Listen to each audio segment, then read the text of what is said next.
Mr. Chairman. I want to thank all the members who have contributed to this debate for the comprehensive contributions that they have made.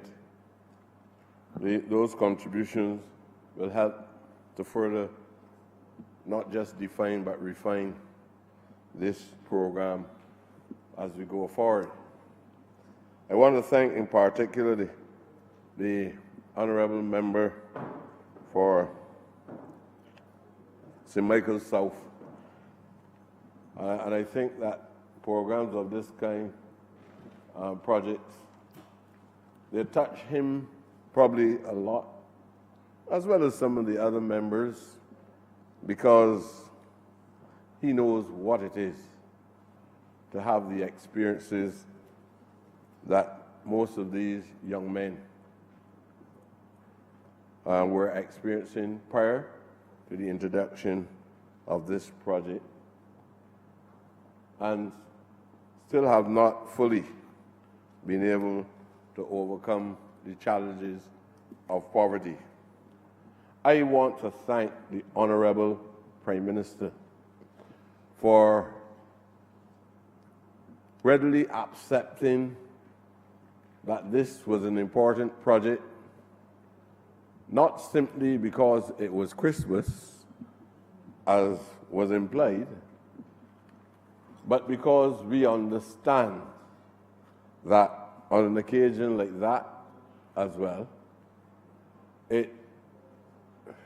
where everybody is enjoying the best of the time, and sometimes even to the extent not just addressing necessities, but also manifesting ostentation, that she felt that those at the lowest margins of society, economic and social margins of society, ought to share in the festive season. There's nothing wrong with that. The reality is that we wish we could have provided full employment. But if you measure it exclusively from the perspective of full employment, then you're likely to give people credit for full employment during the days of slavery without pay. So the issue here is not about providing employment for all and sundries.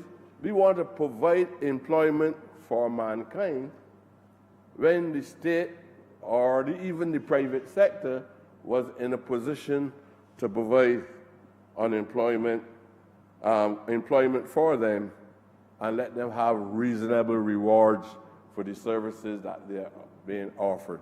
And I told you the reason why we could not move earlier on this exercise is because all economic indicators were very clear.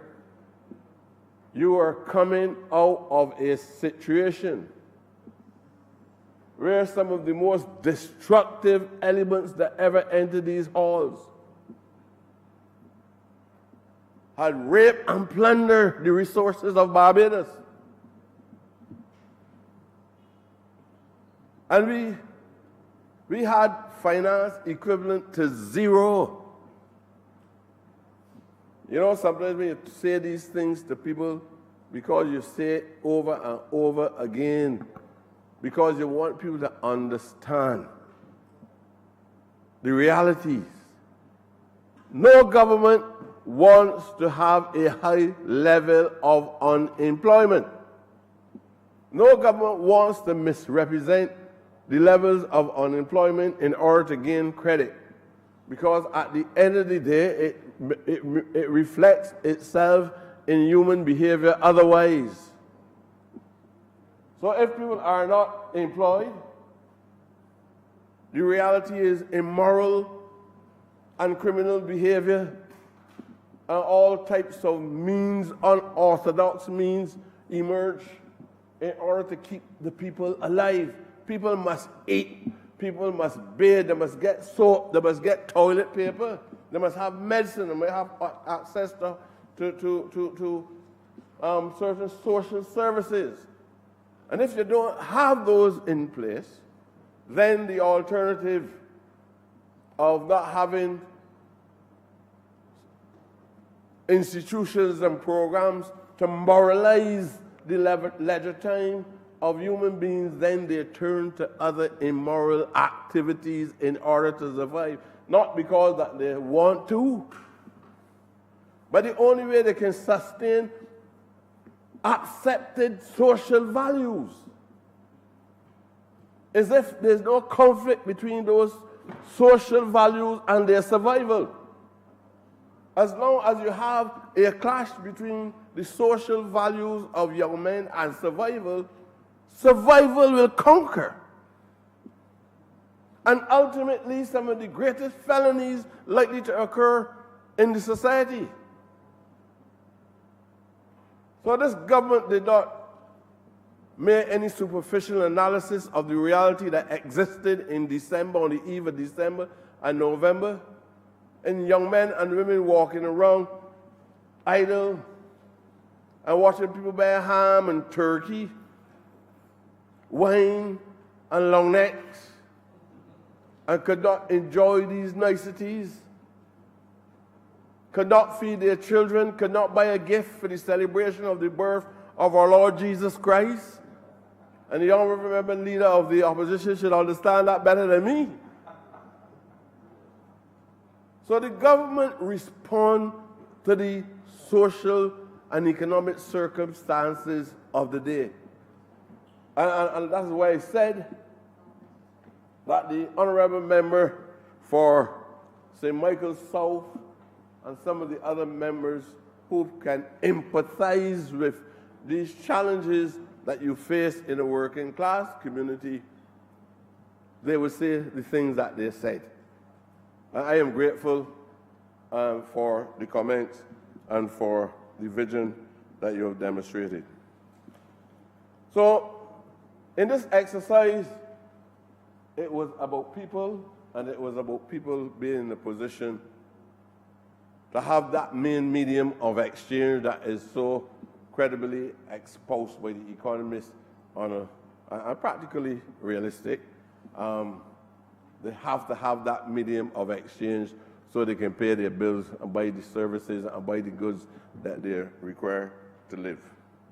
Now, some other member made mention of using biomass. So after we cut the grass, not disposing of it as though it has no utility value, you dispose of it. No, the creative talent, not even the scientists, the creative talent of the people who were described as the wretched of the earth, the people who are practical scientists, the practitioners, understand the use of all of these kind of material things that can be put back into a whole recycling process, not through a manufacture, but there's a recycling process that we can use in order to make the maximum use of all of these things, like what we call grass. So we call it mulch. It's a biomass, and it is of useful value because, especially at this time when the issue of water is so central to survival, human survival and survival of other living things as well, including plants, trees, etc. Those people pull the best of their experiences over a number of centuries. If you pass by the botanical gardens now, you will see the mold. You look at the plants. At this point, look at the plants. You will never believe that there's a scarcity of water on the landscape. Because academics are not the persons who are cultivating the soil. Ordinary men pull the best out of their creative abilities and find new methods in the middle of crisis, because the best that comes out of people, especially black people, is when we're going through hard times. And those people made sure that if you go up there, I'm not telling you anything, this is not poetry, this is not a short story. If you go up by the stadium, you're going to see those people put in that same grass that we give it a sophisticated title called mulch, at least about 6 inches above the soil, so that the water in the land serves the plant longer than only natural and times when we know that there's water coming. Now let me say this to you. Plants will not find themselves under this government starved of water, which is an element of life itself. Water is life, and life is water. Plant, and you know that from the creation or the evolution of man, whichever strand you respect. The River Nile is responsible for creativity and civilization. We would not take the potable water from the lands by going to the pipes and taking water from the pipes in order to water the trees. Superficial views of that kind normally comes from intellectuals. But we have a surface water that leaves the land space every day in volumes. And we have already, without dams, decided to trap the water at the course, at the end of the water course, and transport that water inland to make sure that we would not impose famine on ourselves. And we will keep the botanical gardens going. We will keep the tree planting program going. We will go to tree houses, where we know that in tree houses is a spring. And we are not going to be so ignorant of our responsibilities that we are going to drag every inch, every ounce, every meter out of the spring. And then people can't drink water in the way in Barbados because the aquifers are empty. But they got a whole set of prophets of gloom and doom, as though we are Bashais, men with bodies with no heads, and women. That you elect a government to office, 30 people to office from one party, and believe that the masses are ignorant and the people that they elected are also equally as ignorant in the society. And we've got to put up with that every day. And people spreading the message sometimes because it's simple to get a pen and put down basic material facts and simple sentences, and don't apply yourself to serious, profound analysis of the realities that we have in this country. Sir, I want to assure you that as Minister of the Environment, as Minister for the Beautification Program, I would prefer not to sleep 24, 48, 72 hours than to be comfortable in a state of ignorance. I don't understand. It is my responsibility. I have to answer to the Cabinet of Barbados. I have to answer to the Prime Minister of Barbados. When I say that I want trucks, I want trucks. I don't have to make any apologies to anybody if I say I'm not Jesus, because I'm not Jesus. Nobody, whoever interpreted it to be deliberately a twist of arrogance. But that is the most absurd foolishness I've ever heard. If you ask me to answer a question that is beyond the capability of man, then I have to be superhuman. And if I have to be over superhuman, I must be some kind of Jesus or God. And you ask me if I am talking about garbage, you ask me about waste. If I talk about a problem at the hospital, you talking about waste. So you left with a preconceived view that you must box the minister. This is a man and a woman that writing records for prosperity that will misrepresent the truth of the hour of the day. And young generations, now born and those unborn, will have to pull the records sometimes of newspapers and look back to see what happened in the day and the time that these things were happening. And there's nothing that you can leave home with that can make you go beyond asking me when the truck's coming.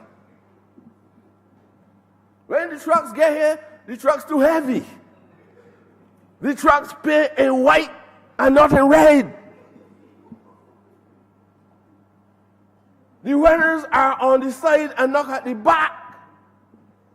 Nobody is capable of driving them. And you don't understand political targets. You don't understand not public information, but public propaganda. And that is what was happening to this ministry and this minister. You know why? They want to guide me. But it is better to let me stay where I am than to attempt to do what they were doing. They want to create unfriendly relationships among me and my colleagues and the nation of Barbados. But it's better to leave me where I am. Let sleeping dogs lie. And sir, I want to give the leader of the opposition the unequivocal assurance that at no time this program was designed or executed in any way to be partisan. This was about the young men and women of Barbados and engaging them in wholesome activities and putting dollars in their pocket. And whenever I made representation on their behalf, it was though the Prime Minister predicted me and was, before I can finish the sentence or the request, the Prime Minister is telling me, let it be done. And I want to thank her after the first 6 weeks for seeing the importance of sustaining this program. So nobody will tell me they got up this morning and say saw a rat with a chicken leg where none of it been. And then they say it's because of the incompetence of the Minister of the Environment. She understands this society probably better than most of us. So there was no partisan approach. Nobody agreed to any 12 members who oversee that. It is absolute nonsense. If they did it that way, that's their business. But at no time did we agree on any national policy to exclude any member of parliament in here, or any member of parliament in here had absolute. Obviously, if you're disconnected from your community, and I hope you were not, then you would not know the people in your community who like work. I would like to believe the honorable member for St. Michael's West is very much in tune with what his community is demanding of. I see my people on Wednesdays, and I have a long list of all the skills of people. I have a long list of all the expectations of people and everything. If there's a program, as long as you, and you know that you are, as you said, you are my constituent. I have never demonstrated any level of resistance in any way to any request that you have made, and as long as I can accommodate you or anybody, even Don Villenis, I am prepared to accommodate them. Sir, this program,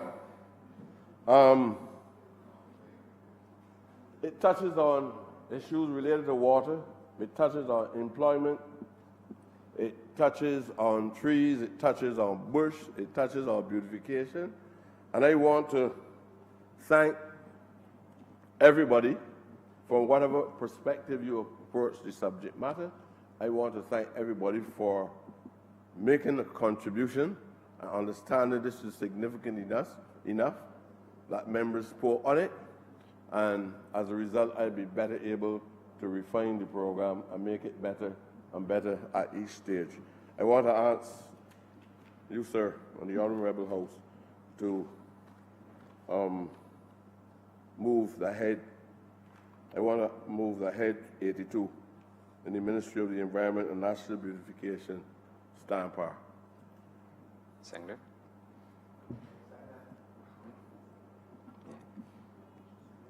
You want to state the amount? State the amount? You want to state the amount, or you want to state? All right. The question is that head 82 Starn Park in the amount of 748,800. All honourable members in favour, please say aye. Those against, please say no. I think the ayes have it.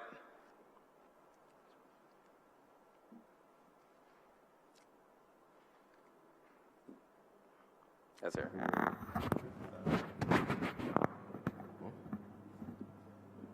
Thank you very much, Mr. Chairman. I was taking your directions. Always a pleasure, sir.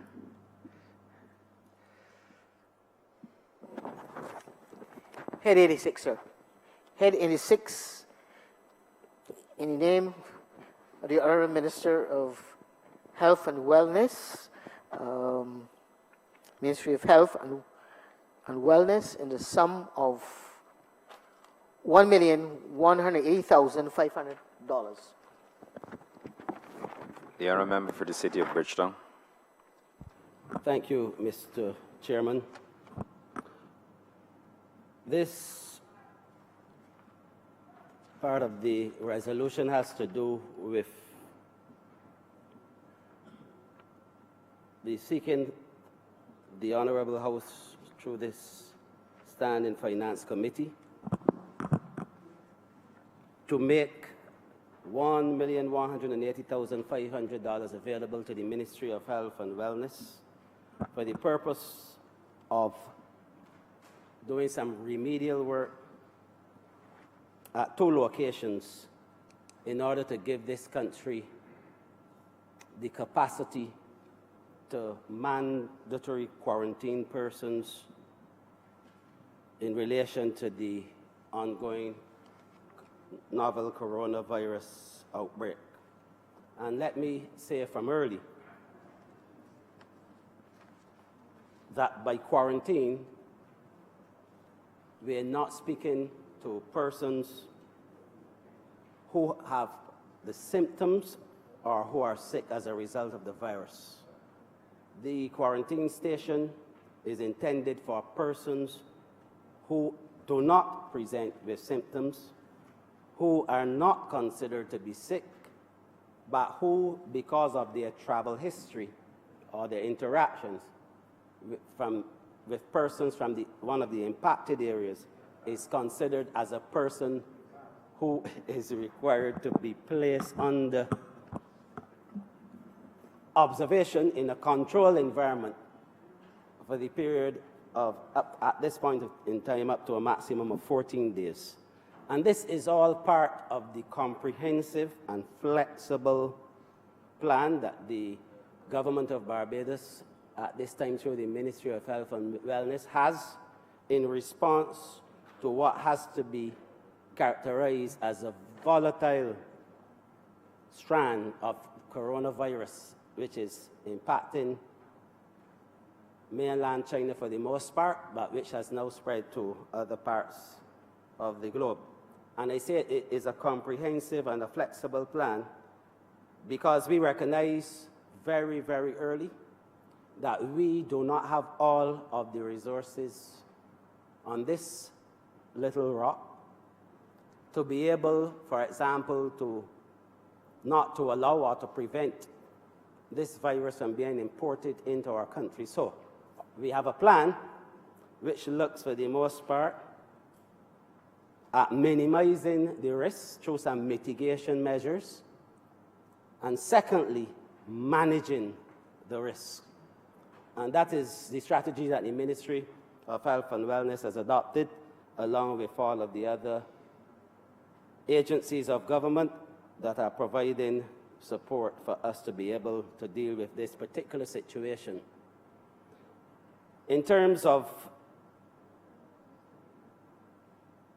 mitigating measures, in order to minimize the risks, I will just mention a few of those so that you can see exactly where a quarantine station fits into the overall plan.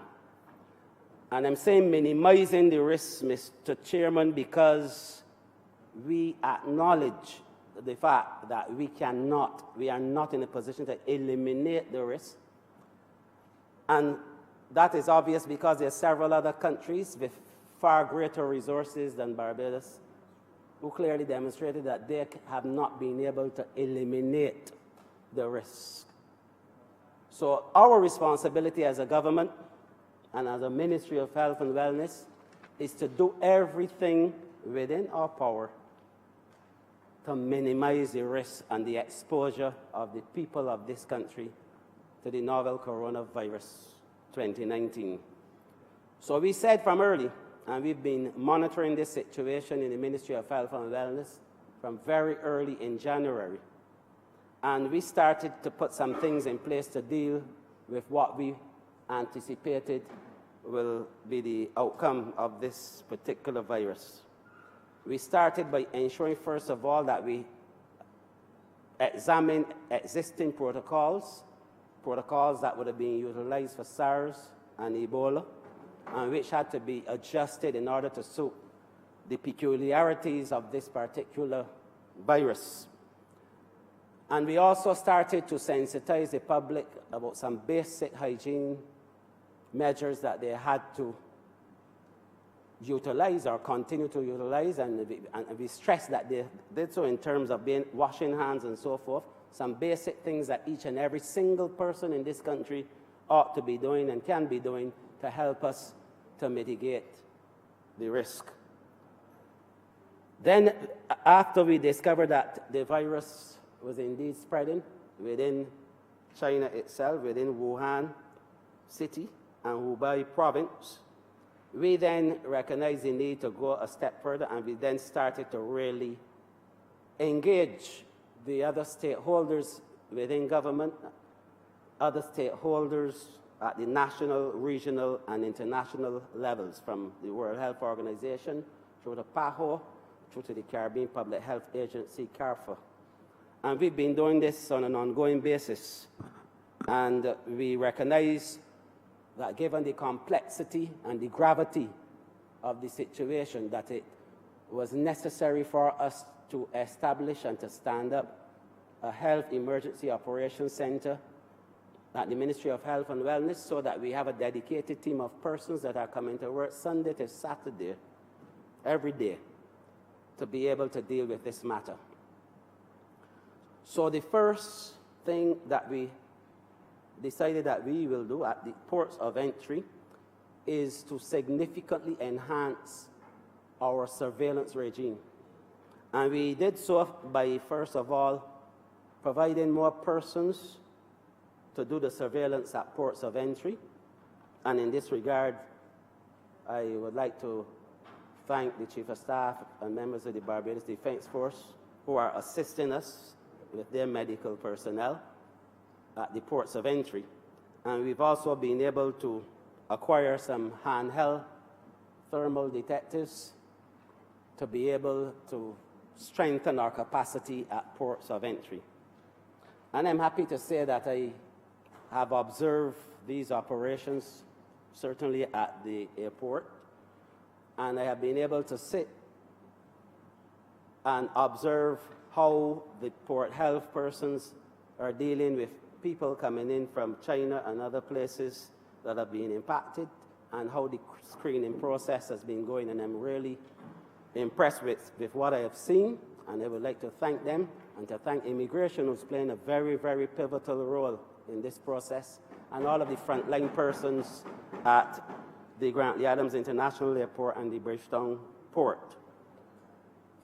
We've also been able to do a lot of training with frontline persons at these institutions, and I believe to date we would have been able to cover approximately 1,000 persons who are at the front line, not only the nursing personnel, red caps, immigration, customs, and we've even gone to now to deal with those working who drive the taxis, coach operators, and so on. All those persons who come in, we expect to come into contact, and who do come into contact with visitors at our ports of entry, so that they will understand and feel confident enough to be able to work in a collaborative effort with the Ministry of Health and Wellness to help us to keep this virus from entering our shores. We also had decided as a government that we will adhere to what the World Health Organization stated in their pronouncements on this matter, that countries should not restrict travel and trade. And so we did not go the route of closing our borders, and we did not do that willy-nilly, as I would say, but it really was based on evidence, based on the science, based on past experience, and based on what we've been able to analyze globally, regionally, and on our own capacity and ability to be able to deal with this matter. And I say that because I know there have been a lot of to and fro on this matter as a result of the fact that some of our neighboring territories have closed borders. But I was at a video conference recently called by PAHO Washington, and one of the Latin American countries, I would not name the country, the representative indicated that they had closed the border, and that by doing so, they now have a situation where they have a lot of people in the country because people are still coming in and getting in, but they have no control because they don't know where they are. And this is one of the things that the World Health Organization had indicated early. So what we've done is, from the perspective of persons coming in, we did some risk assessments, because if you cannot eliminate, then you have to control, then you have to manage.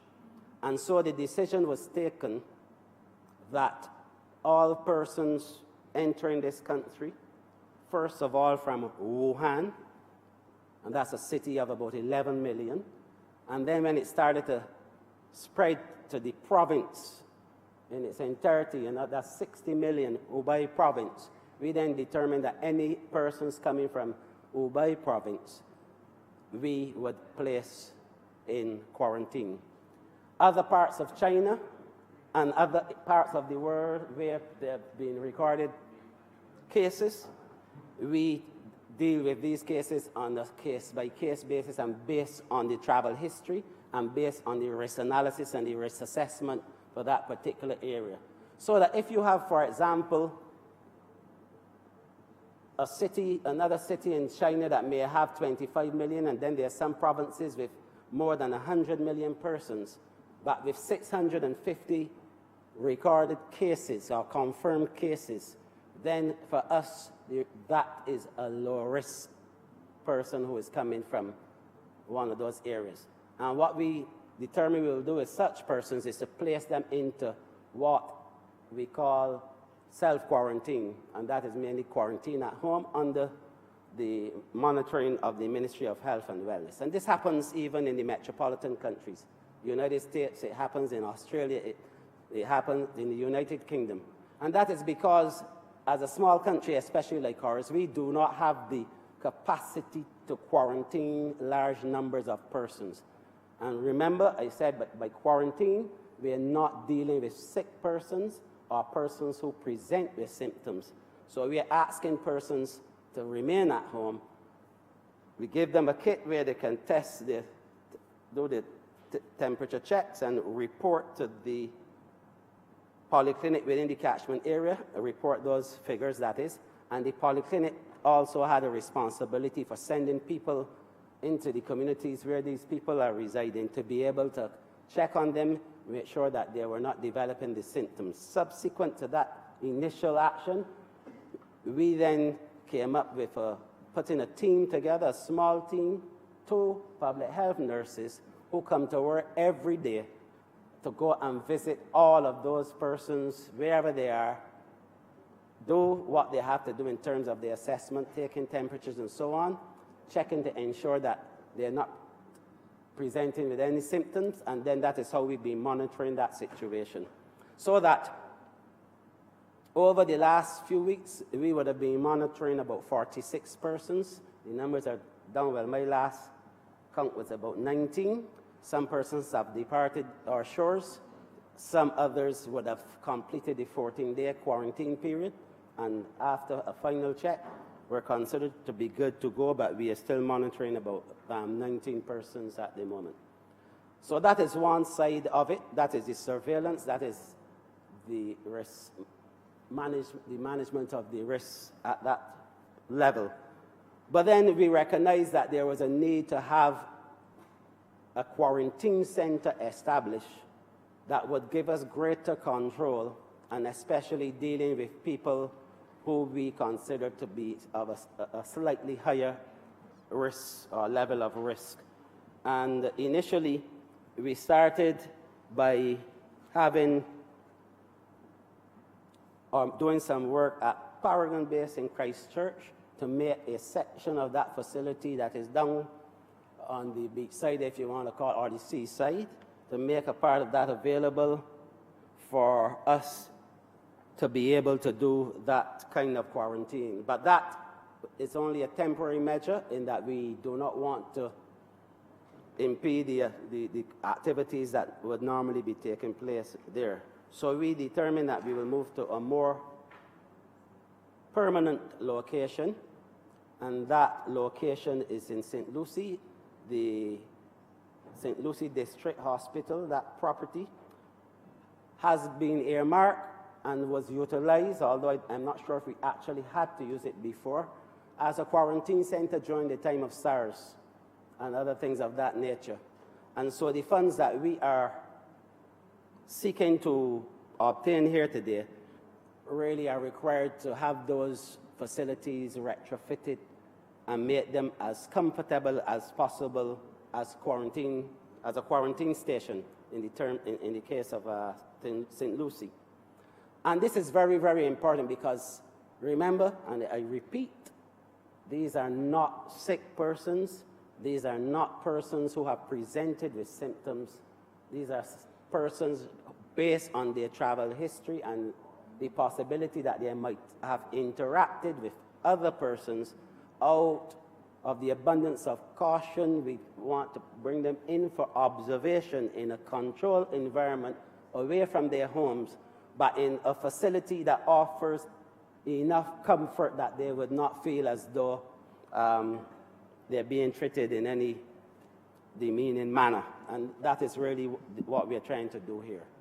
The other side of this coin, of course, is that if, in the unlikely event, and I hope it remains unlikely, that we have persons who present with symptoms, whether at home, whether at ports of entry, or indeed at a quarantine station, then those persons will be removed from that environment immediately, and those persons will be taken out to the next facility, which is the Infections Control Center of the Queen Elizabeth Hospital, which is located at Enmore.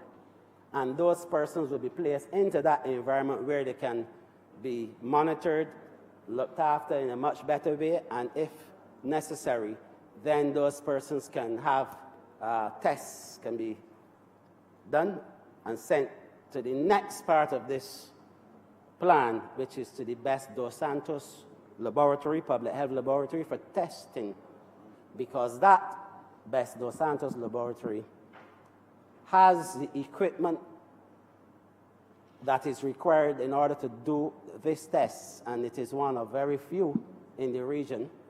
And as I speak, we have a consultant virologist from PAHO who's been sent here to commence training and testing for our personnel at the lab. It started yesterday, and the results have been very successful so far. Things are going very well. And I believe in short order, I'm absolutely certain in my mind that that lab would be ready in coming days to be able to perform testing for the new coronavirus. And that is all part of the plan of action that we have in dealing with this matter.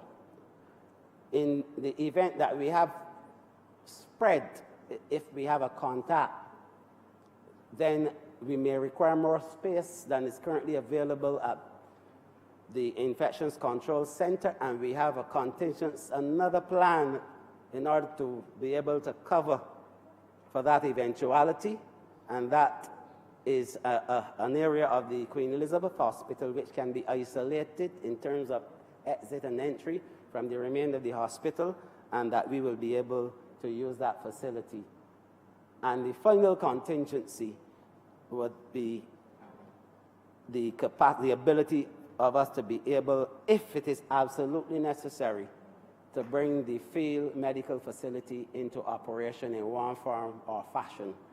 And obviously, if something happens in this country that overwhelms all of that capacity, then we are in a position to be able to seek assistance from our international partners so that we can manage this particular situation. So I think it was very important for me to explain why we're doing this in terms of commissioning, if you like, a quarantine facility. But there's one or two other things that I would like to say, Mr. Chairman, in regard to this particular debate. We've been fighting this thing from day one. But one of the greatest fights really has to do with fighting misinformation and the level of misinformation that is coming across social media platforms, and mischief in some cases. And during the meeting that I alluded to earlier with the PAHO, which was this hemisphere, you know, this was one of the things that came up from several other countries and asking, how do we deal with this matter?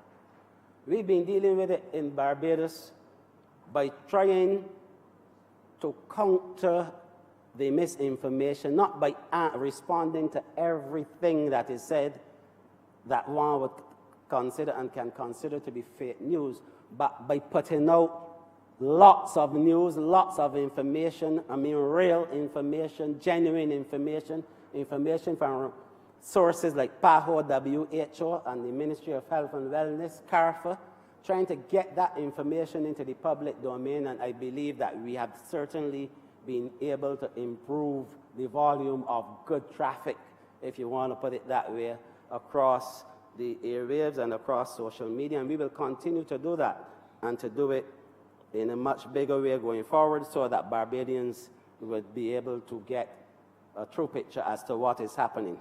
The other thing that I want to say is that this is my belief that, yes, there's some anxiety, there's some fear, and there's some panic, and I understand that. I really do. I understand that because that is what happens when you are not sufficiently informed about a matter, and then you start to panic when you see all of these various bits of information flying at you. And it also happens, in my view, when you do not appreciate or understand or recognize the extent of the capacity that this country has and the ability of our people to be able to deal with something like this. And this is, we have a strong public health system, Mr. Chairman. We have persons in this country who've had decades of experience of dealing with matters of this nature. And we have a public health officer who is responsible for infections control in the geriatric system, for example, and I will speak about him as often as I can, because this person has 2 years experience working in Sierra Leone. During the Ebola, he was on the ground zero, 2 years, and he was actually the consultant for the World Health Organization for infectious disease in Sierra Leone for those 2 years. And he brings that level of experience to this situation to help us to be able to equip a facility which we are calling the quarantine facility, and to manage that facility and develop the protocols that are necessary to be able to do what has to be done. We have public health doctors and nurses with decades of experience. And I was so happy at the airport to witness a public health and port health nurse interviewing persons who were coming in, and the level of information that she was able to share and the depth of knowledge coming from that particular individual gave me, even as Minister of Health and Wellness, comfort and assurance that we have people who can do what is required in a situation such as this. And the Ministry of Health and Wellness, in all of its manifestations, we've been meeting, bringing our best people together to deal with this situation. We have some technically qualified and experienced persons that are qualified, certified, and verified. And on top of that, Mr. Chairman, the able leadership of the Permanent Secretary, the Ministry of Health and Wellness, and the Minister who has the full support and backing of a Prime Minister who cares, and a Cabinet and a Parliament, I believe, who really care about this country and who really working with us. And we've been working day and night trying to get the message across the length and breadth of this country, including training and sensitization. And I know that there are some sectors of society that may feel that we have excluded them, and that is not the case. Some pharmacists, for example, approach me on this, and they are very vital to this effort. However, we have to manage what is a challenging situation, because the remainder of the healthcare system in Barbados has to function. We have to continue to provide healthcare services on a daily basis while managing an international emergency. And we have to split ourselves into several parts, and not only managing an international emergency, but a real-time emergency, which requires immediate actions and reactions because of the volatile nature of the emergency of the virus. And so we've started with the frontline persons, but now we are going into communities to be able to speak to people and give people a chance to engage us, and so that they can get a better understanding as to what is happening. And I really want to compliment all of the frontline staff, immigration, customs, the persons who do meet and greet at the airport, persons who do baggage handling, who work in the offices, who work in the airlines, at the airline counters, red caps, all persons, those who have to keep the bathrooms clean and tidy, all persons that we have engaged. And I want to say a really big thank you to those persons, not only on behalf of the Ministry of Health and Wellness, but on behalf of the government of Barbados. And to all Barbadians and all persons who live here on this rock, we have the capacity to fight this thing. We have the will to do so. All we have to do is to bring our collective skills together and to be our neighbors, keep our brothers, keep a lookout for each other, and report things that look unusual or that you may have an issue with. And also for persons to practice the basic hygiene using the techniques that the staff of the Ministry of Health and Wellness have been going around demonstrating to people, doing so also on television. I urge Barbadians not to panic, but to become informed, become sensitized to what is happening. This question, for example, of people with everybody trying to get a mask, and in a lot of cases, the masks are not even the correct masks. And I saw, I believe it was a reporter from a newspaper trying to conduct interviews in town, and he was wearing the mask incorrectly, upside it down, I believe. The truth is, and right now, the World Health Organization has indicated that, and I guess we could have anticipated this, that there's a global shortage of masks. And in this country, the people who need masks the most are people who are sick, one, and people who are working with those that are sick. This virus is transmitted by droplets. You sneeze, you cough. So if you are 2 meters or more away from a person, you don't have an issue. It's not aerosolized. You don't have an issue. So let us leave things like masks and so on for the persons who need them and who need them most. And let us not panic, but let us work together. I can tell you that you ought to have some confidence in the local personnel, whether it's the personnel at the front line in terms of poor health, or those who will be working in quarantine centers, or those who are working at the Best Dos Santos laboratory.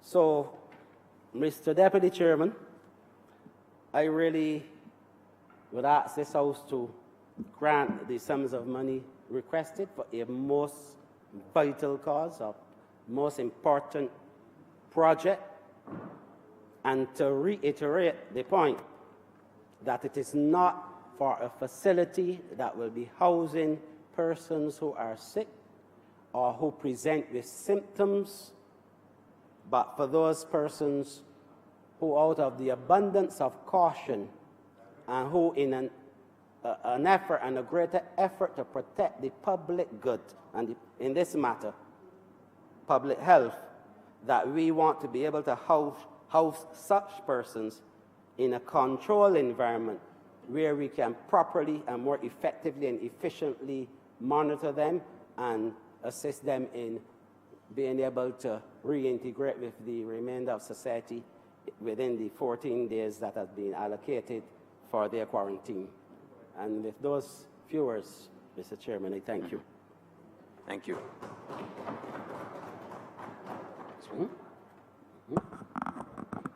86. And I now move, Mr. Chair, that head 86, stand par. Thank you. Second.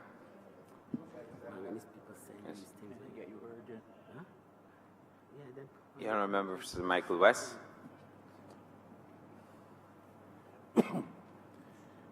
Thank you very much, Mr. Acting Chair. And mine certainly would not be a partisan voice on matters such as this,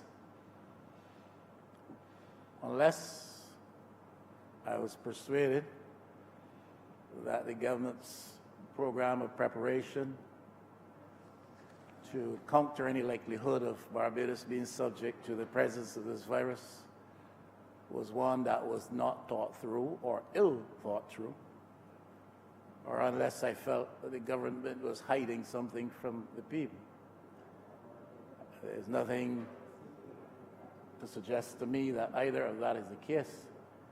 So mine would not be a partisan voice on the matter. Barbados can obviously ill afford the presence of a virus such as this. We're a small country with limited resources, densely populated country, densely populated areas, specifically, especially in urban Barbados. We are a country which is very much open to the presence of foreign business and foreign interests. We are a country dependent very much so on tourism revenues. And so for all of these reasons, we can very ill afford the presence, the unchecked or unmonitored presence of this virus in Barbados. And I appreciate the attempt of the Honourable Minister to give us as fulsome an update as is possible as to what the ministry led by him is doing to protect Barbadians and to protect the interests of Barbados. And he answered just about every question I had noted here. He did speak to points of screening being the major ports of entry, the airport and the seaport.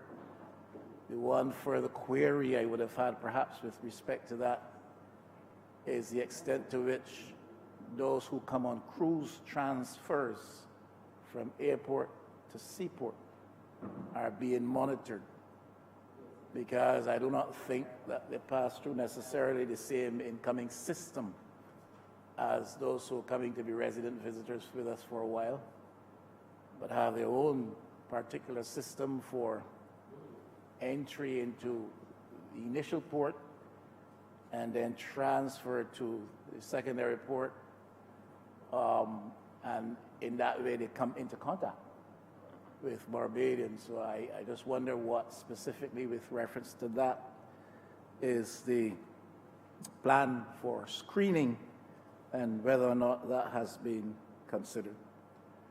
I do know that in other places the matter of house or home or self-quarantine is employed. The member mentioned some of the developed countries. My information was that it was being done in as close as Trinidad, and that they in fact do that. And I wondered if we would get to that here. That comes with its complications and certain inconveniences, and even in itself heightens perhaps some risk in certain regards if it's house or home or self-quarantine. But at least we're told that it will be employed here in Barbados.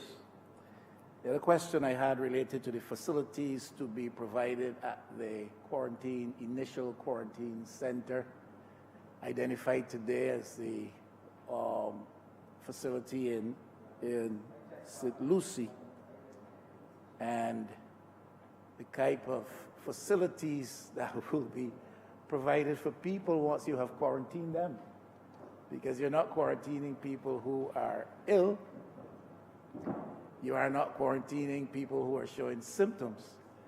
You are quarantining people who have been in an exposed environment. And therefore, you've got to be careful that you provide some level of comfort associated with the facilities and the accommodation which you're providing for people for up to about a week, 2 weeks or so.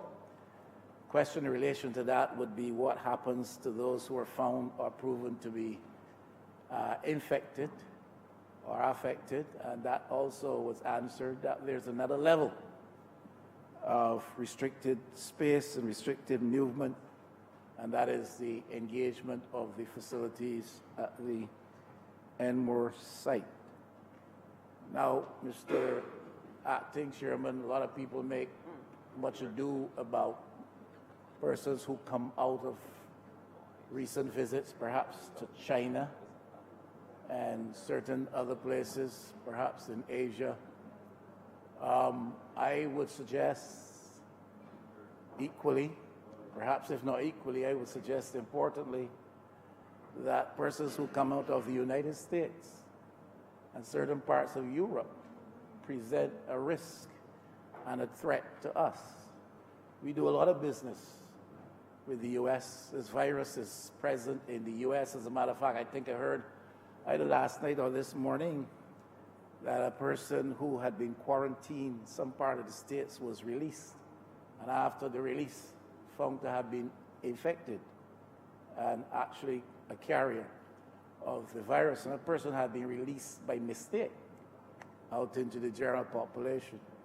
And the point I'm making is that we have a lot of tourism and other business movement between the United States, and between certain parts of Europe and Barbados, whose populations have been exposed to some extent to the presence of this virus. So while we are careful as to monitor those who come out of China, we can't close our eyes to the fact that there are threats which could possibly come through traditional contact places such as the United States or the Europe. Not only do people come to us from those parts, but we go often to those parts in pursuit of business, in pursuit of markets for purchase to help with our various types of trade here in Barbados. And therefore, that is something we have to be very careful about. Apart from the facilities to be offered, I do not know what is the level of equipment that we have for testing and monitoring people. I know there are these handheld temperature monitors, which I presume will be part of the equipment initially used in Barbados. But I was privileged to be able to see other fairly simple yet sophisticated forms of equipment used, which scan people, monitor people more discreetly and just as efficiently and effectively. And I've seen piece of equipment in the form of something seeming like a video camera and a monitor, and Mr. Speaker, you pass within 15, 20 meters of that, it registers your temperature. You don't even know that you're being registered, monitored, and it measures accurately. Do not know the cost. Pardon? It measures accurately, Mr. Deputy and Acting Chairman, I would strongly like to suggest, and the Honourable Doctor out of Christchurch West can put it to the test. But from my knowledge and experience, it measures accurately, and it will say, and it will show the same readings. It will show the same readings as the handheld piece of equipment which is pointed at your forehead or your temple area. I do not know the cost of such equipment, but to the extent that the government might be satisfied that this equipment is efficient and accurate and useful, and to the extent that it can be afforded, I would suggest it's the kind of thing that we need to invest in, not only for this present virus, but perhaps for others which inevitably will come along the way as long as life persists. I was going to ask about the availability of masks for Barbadians, but the minister has dismissed that outright as being totally, well, let me not put it that way, as not being as useful as some might think or as necessary as some might think. But I do still believe that in the event that unfortunately that virus is detected to be present here, I somehow still feel, Mr. Acting Speaker, that the population will feel a greater sense of security if such things are available. And I know there's a shortage in the world market, but if at all they can be found, I think in a population such as ours, we should avail ourselves of that. The last thing I'd like to raise is the lot or the well-being of Bajans who we know to be in China, a few of whom are in fact in the Wuhan city, and the Honourable Minister of Health may not be able to address that.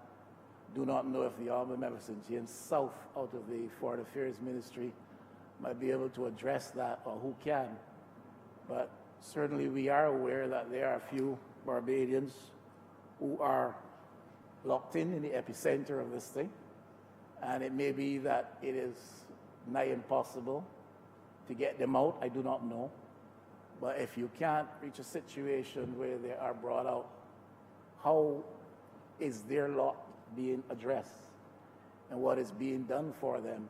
One would hate to think that they feel a sense of abandonment, a sense of being left on their own and their lives exposed to chance. And I do not know from this distance what can be done or what is being done. I'm simply asking. I have had, I think, one instance for sure, of a parent who approached me on the matter to see if there was some influence I could bring to bear upon the foreign ministry with respect to a child in Wuhan province. And I've seen what has been publicly reported out of China by our representative office there. But beyond that, I do not know what information is being given to those parents, what kind of contact is being afforded them, that they can have consultations with people who may be able to address their concerns and their fears in relation to their relatives, especially children, in China and particularly so in Wuhan at this time. Obviously, Mr. Acting Chair, I support the vote for this money to help in this particular situation. We all pray that we don't face the frightening circumstance of the presence of that virus being detected in Barbados at any time. Thanks.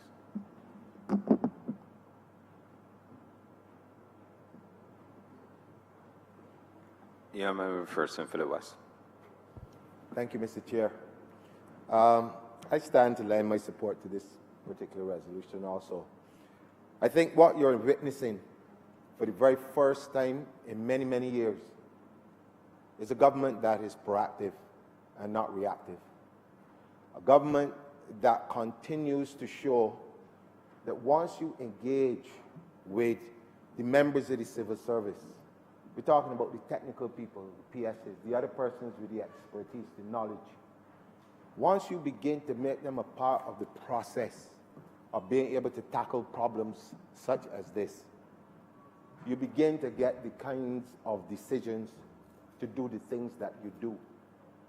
And I just want on the record to thank those persons working within the Ministry of Health who have helped the minister, because the minister is the minister. But the minister alone or the members of this chamber cannot run a country by themselves.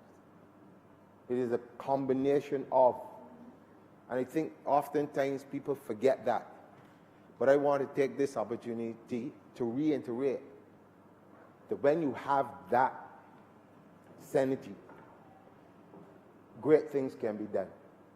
And this is a prime example of what we have accomplished. If you look around the region, in fact, I dare say not only within the CARICOM space, but if you look and you read the news and take note of what is happening, I would dare say that we are probably at this juncture ahead of the curve in the measures that we are taking to deal with this particular problem.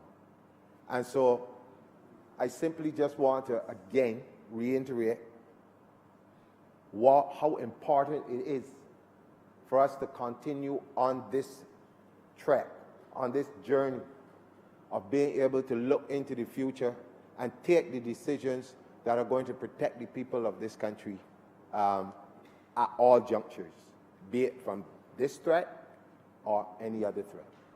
And so I want to again commend the minister for bringing this at this time. It is most important that the facilities that he's talking about are up and running, and I know that the Honorable Minister for St. Lucie is doing his all within the space that they're looking to do the things to allay any fears that people may have in terms of how they're going to use that particular space. And so it is important, very, very important, that as we move forward, we keep that conversation going with the people of St. Lucie and with the people of Barbados by extension, letting them know what steps we are taking, how things are going to be done, what monies need to be spent and why, what are we trying to do in the process. Because many times things just happen in countries and There seems to be a separation between how we talk to people, how we explain things to people, so that, as the minister rightly said earlier, the false information that is put out there becomes the truth if there's no counterbalance to it. And so this is important, that in this particular place, that we take the opportunity to speak to the wider public, to get them to understand why we take the steps that we take. But also to remind them, because another minister made the point earlier, you always have to remind people, how did you get here? How did you get here? I probably would have been one of the more shocked persons to learn that at our very international airport, the building that is there for screening people in the past, it's been there, but in total disrepair. Now, with a crisis like this, and that would be in disrepair for such a long time, could you imagine if we are not doing the things that we're doing now? What would happen if we had huge floods of people coming in, and God forbid that a number of them show signs of contracting this virus? What would we be doing? We would find ourselves totally unprepared to deal with this. But with the good wisdom of the minister and his staff, and with the blessings of this cabinet, we are putting things in place to ensure that we can manage as best as humanly possible this particular problem. And I'm very proud to be a part of this decision making. But as I said, it goes even further than just being able to talk about what we're going to do. I know people oftentimes get weary of conversation after conversation after conversation if they don't see action. And this is one of those times where I am very, very sure that as soon as we get this resolution passed, that the Honorable Minister and the other persons who will be working with him will start the process right away. I know that it's been the subject of long discussions, long debates, and it's important that we get it done as soon as possible. So, with those few words, Mr. Chairman, I make my contribution to this. Okay. Honourable Member for the City of Bridgetown. Mr. Chairman, thanks to all honourable members who have spoken. There's not very much for me to say because I am very cognizant of the fact that we have to get in one more resolution. So I just want to end off by giving the assurance to the Chamber and to the people of Barbados that the government is throwing all of its resources behind this particular initiative and to try to keep our country as safe as possible in relation to any imported cases of novel coronavirus. And so, Mr. Speaker, Mr. Chair, I beg to move that that head 86 stand part. The question is that head 86 stand part. All honourable members in favour, please say aye. Aye. Those against, please say no. I think the ayes have it.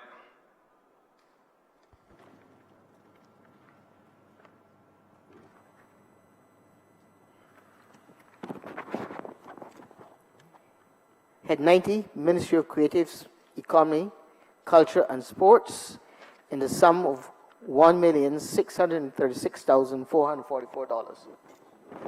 The honourable member for St. Philip West. Thank you, Mr. Chair. The sum being requested is to reimburse the National Sports Council in respect of payments of severance, other remunerations, benefits, and employers' national insurance contributions to the former staff members of the Gymnasium Limited. Now, you may ask, Mr. Chairman, how did we get here? I'll go back and I'm going to keep this very brief in the interest of time, but I have to go back to come forward. In 1992, the then government opened the Sir Garfield Sobers Complex. This is an indoor facility with a seating capacity of about 5,000 people. Now, the thought back then was to use this facility as part of their sports tourism drive, and also to give our local athletes, the ones who play games such as basketball, volleyball, indoor things, an opportunity to express themselves in a facility that would be better suited to their improvement. For me, as you know, if you look around the island, a lot of the facilities for sports are outdoor facilities, which, if you have bad weather, there's no practicing, there's no competition, there's no nothing.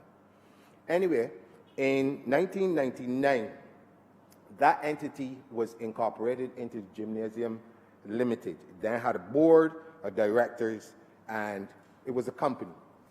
On taking office last year, we realized that a number of things were causing us problems. Major problem had just left, but there were other things left behind that were causing problems. One of those problems was enormous wage bills, duplication of jobs and stuff like that. And the Prime Minister has always been talking about making things fit for purpose. And so one of the things that we looked at, and by a cabinet decision, we decided that the Gymnasium Limited and the National Sports Council should merge. And in so doing, there had to be a dissolution of the company, the Gymnasium Limited. Unfortunately, while we were doing that particular exercise, and I go back again to the way how people view things, one of the things that that was stark clear, but disturbing for us, is that there were no allocations at all for the paying of the very NIS contributions, employers' NIS contributions, the severance, and the other things. And so the National Sports Council, along with the ministry itself, had to make a decision in the best interest of those persons who were going to be terminated. Because under the law, we had to terminate all of the persons under Gymnasium Limited before we could rehire them back into the National Sports Council. Now, as the minister responsible for all of this going on, I probably would not have been able to sleep very well at nights if a situation arose where people would be going home without the monies that are due to them. Because too many times in the past, under another administration, we have seen that particular story play itself out over and over and over. And you can't, in all good conscience, if you care about people, expect people to go home in times such as difficult as the ones that we face now, under the circumstances, without being able to have what is due to them to at least get them through the transition. And so the monies, the sum of $1,636,444 was used to pay those persons who were being terminated. Today we are asking for approval to have this money reimbursed to the National Sports Council. We have undertaken a number of initiatives, and if people have been following the news, you've seen a lot of the things coming out in the newspapers in terms of, for instance, only on Sunday I was at the National Stadium where they just did some repairs to the track. We get it all ready for today where the schools can get back to having their sports there. We had to close it down for a little while. You would have seen prior to that the removal of the roofing, which was a hazard to people on the same National Stadium. And you know, at first it was a big furore about people being in the sun and all this stuff, and now it's become like second nature. People are there and enjoying themselves.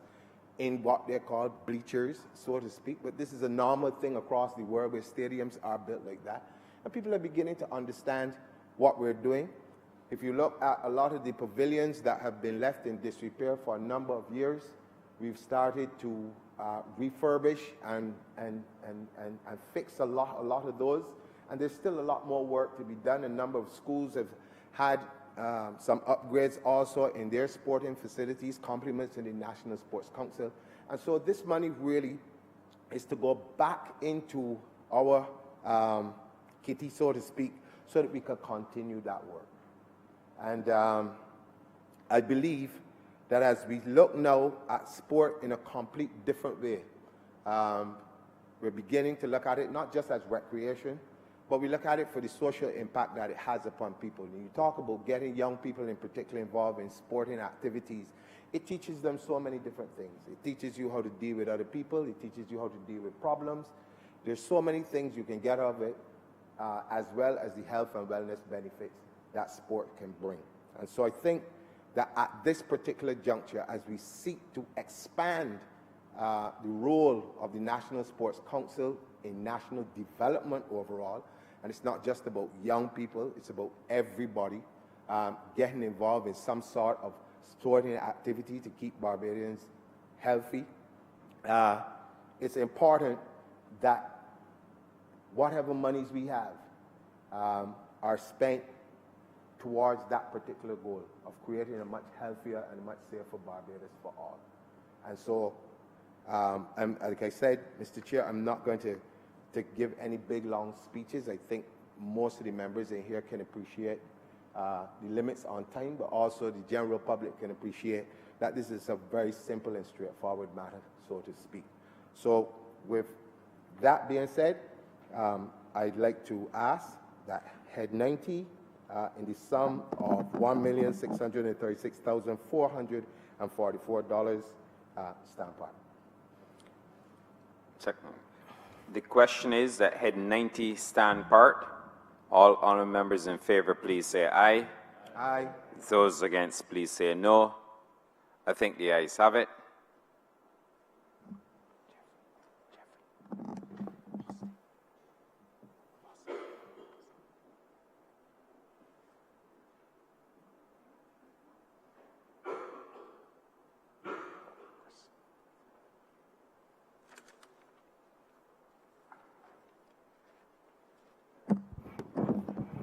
Chairman of The honourable member for Committees, St Andrew. I beg to move that you report the passing of one resolution, one money resolution. The question is that I do now report to His Honour, the Deputy Speaker, the passing of one money resolution in the Standing Finance Committee. All honourable members in favour, please say aye. Those against, please say no. I think the ayes have it.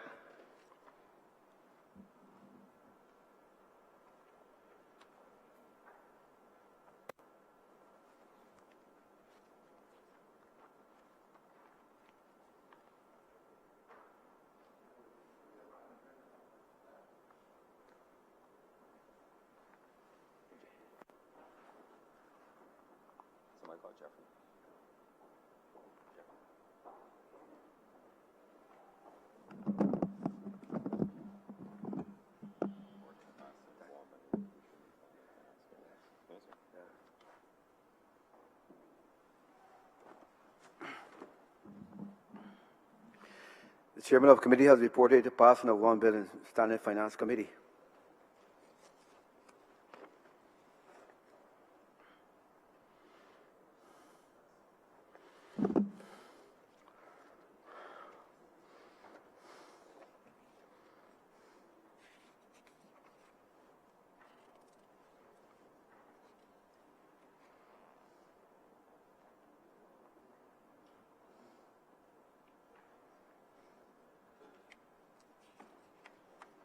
Mr. Deputy Speaker, I beg to move that this resolution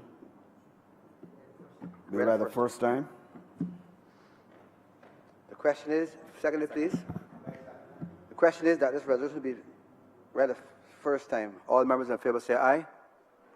Those against say no. We think the ayes have it. Deputy Speaker, I beg to move that this resolution be read a second time. Seconded. Beg to second that. The question is that this resolution be read a second time. All members in favor say aye. Aye. Those against say no. I think the ayes have it. Mr. Deputy Speaker, I beg to move that this resolution be agreed to. Beg to second that. The question is that this resolution be now agreed to. All those honourable members in favor say aye. Aye. Those against say no. We think the ayes have it. This resolution is now passed.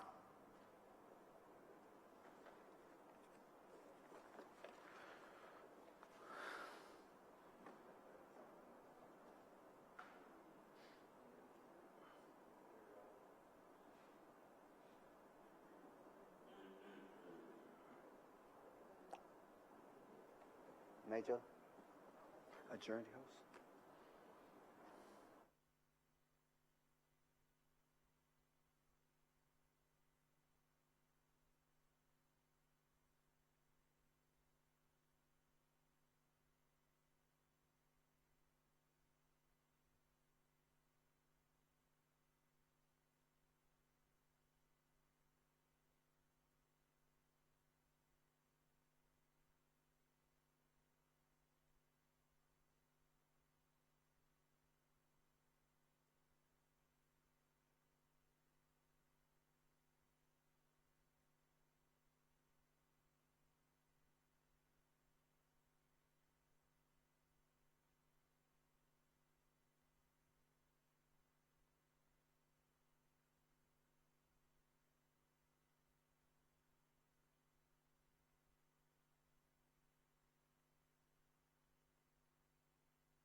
Suspend the House for 10 minutes.